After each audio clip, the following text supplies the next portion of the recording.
YouTube நேயர்களுக்கு நடிகர் பேரரசர் எம்ஜிஆர் கலைக்குழு சார்பில் எனது வணக்கத்தை தெரிவித்துக் கொள்கிறேன்.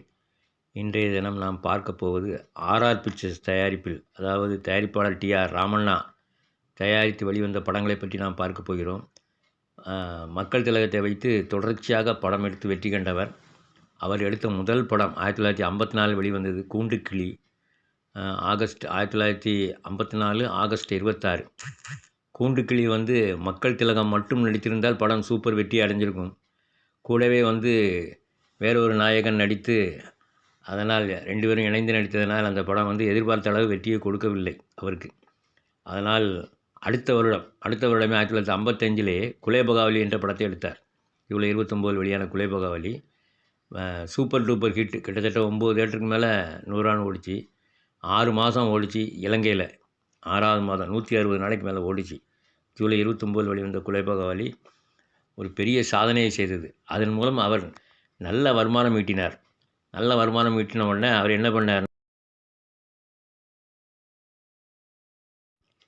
உடனே அடுத்த படம் ஆரியமாலா 1941 ஹிட் அடிச்சு, பி. சின்னப்பா நடிச்சு. அந்த படத்தை தமிழாக்கம் செய்யும் சொல்லி காத்தவராயன் படம் எடுத்தார். காத்தவராயன் 1958 வெளிவந்தது. படத்துக்கு விமர்சனம் குமுதத்தில் கத்திரவாயன் அப்படின்னு கொடுத்துருந்தாங்க. படம் பயங்கர ஃப்ளாப்பு. அதில் பணத்தெல்லாம் விட்டுட்டார். அப்புறம் 4 வருஷம் படம் எடுக்க முடியல. அதுக்கப்புறம் மக்கள் திலகத்தில் 1962 பாசம் அப்படின்னு ஒரு படத்தை எடுத்தார்.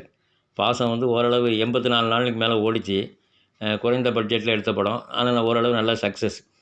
அதை வச்சுக்கிட்டு அடுத்த படம் உடனே தொடங்கிட்டார். 63 பாசம் படம் வெற்றியை தொடர்ந்து பெரிய இடத்து பெண். பெரிய இடத்து பெண் பாசம் சென்னையில் பாருங்கள் 84 நாள், மகாராணி மகாலட்சுமி 70 நாள் ஓடிச்சு. அப்புறம் பெரிய இடத்து பெண் ஆரம்பித்தார். பெரிய இடத்து பெண் சூப்பர் டூப்பர் ஹிட் ஆச்சு. கிட்டத்தட்ட 25 தேட்டரில் 50 நாள் தாண்டிச்சு பெரிய இடத்து பெண். பெரிய இடத்து பெண் சென்னையில் 100 நாளைக்கு மேலே ஓடிச்சு. அந்த படம் நல்ல வசூல். எங்கே பார்த்தாலும் படம் ஓடிக்கிட்டே இருந்துச்சு. திருப்பி ஓடிக்கிட்டே இருந்துச்சு. நல்ல சமூக படங்கள் நல்ல வெற்றி. இதுதான் சகலகலா வல்லவன் எடுத்தாங்க, மாடலாக எடுத்தாங்க அதை. அப்புறம் பெரிய இடத்து பெண் 100 நாள் சென்னையில். அதுக்கப்புறம் பார்த்திங்கன்னா அதுக்கு அடுத்த வருஷம் பணக்கார குடும்பம்னு ஒரு சமூக படம் எடுத்தார். பணக்கார குடும்பம் 1964 வந்துச்சு. அது சூப்பர் டூப்பர் ஹிட்டு. கிட்டத்தட்ட 7 தேட்டரில் 100 நாள். 7 தேட்டரில் 100 நாள் ஓடி ஒரு நல்ல வசூல், சரியான வசூலை கொடுத்துச்சு. அந்த ஆண்டின் பிளாக் பஸ்டர் பணக்கார குடும்பம் தான்.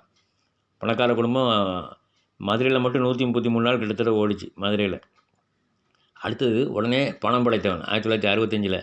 ஆனால் படம் ரிலீஸ் ஆனது எப்போம்னா எங்கள் வீட்டு பிள்ளை ஓடிக்கிட்டு இருக்குது, நல்லா ஓடிக்கிட்டு இருக்குது. அந்த நேரத்தில் ரிலீஸ் பண்ணார். அதனால் அது எதிர்பார்த்த வெற்றியை பெறனாலும் 70 நாள் தாண்டி ஓடிச்சு. 75 நாள் வரைக்கும் ஓடிச்சு.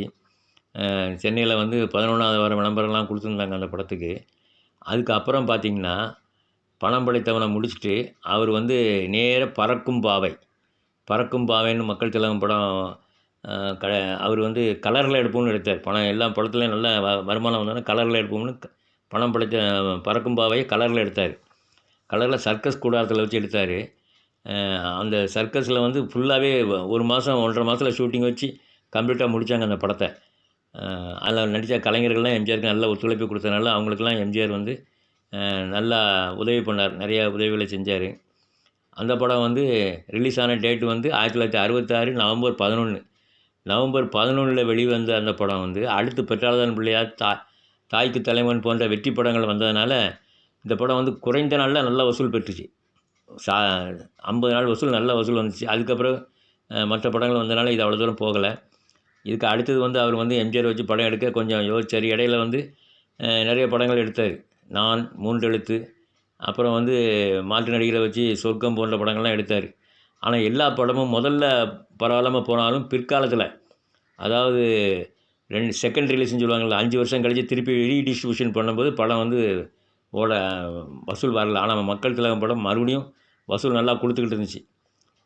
1957 புதுமை பித்தங்கிற படத்தை டைரக்ட் பண்ணார் டி.ஆர். ராமண்ணா. டைரக்ட் பண்ணார். அதுவும் 100 நாள் தாண்டி ஓடிச்சு. ராமண்ணா ஒரு சிறந்த டைரக்டர்.